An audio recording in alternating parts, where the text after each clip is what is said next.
In today's video, we're going to show you exactly how to embed support forms on your website fast and easy. If you've been struggling to figure out the right way to add a contact form or support request form to your site, stick around. By the end of this tutorial, you'll know exactly how to get it done without the headache. First off, you'll need to decide which software you want to use for the support form.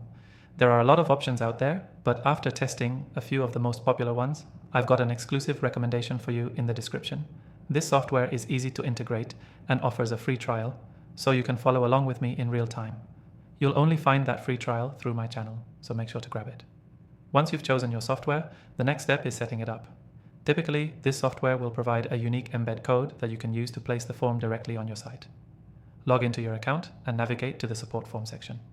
You'll see an option to create a new form or use a template.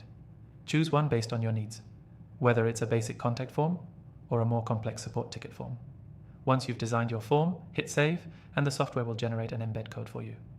This code is usually in HTML or JavaScript format, and it's what you'll copy to insert the form into your website. Now, let's get to the embedding part.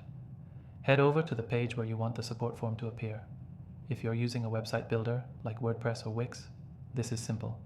On WordPress, just switch to the HTML editor on the page where you want the form to show up and paste the embed code directly into the page content. If you're on Wix or another builder, the process is similar. They often have an embed widget where you can paste the code and position the form wherever you like. Once it's embedded, save the page and preview it. You should see your support form live and functional. From here, you can customize the form's appearance to match your site's design, whether by adjusting colors, adding fields, or integrating it with your email or CRM. One thing to keep in mind is testing. Always make sure to submit a test message through the form to confirm that it's working properly.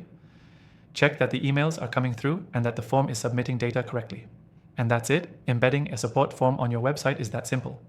The key takeaway here is that choosing the right software for your needs and embedding the form correctly ensures smooth communication with your customers. Make sure to check the description for that exclusive free trial to the software we used today and follow along yourself. Quick recap. Select your software, create your form, grab the embed code, paste it into your site's page, test it out, and you're good to go. This process only takes a few minutes, but can make a big difference in how you manage customer support. Thanks for watching, and don't forget to grab that free trial link in the description.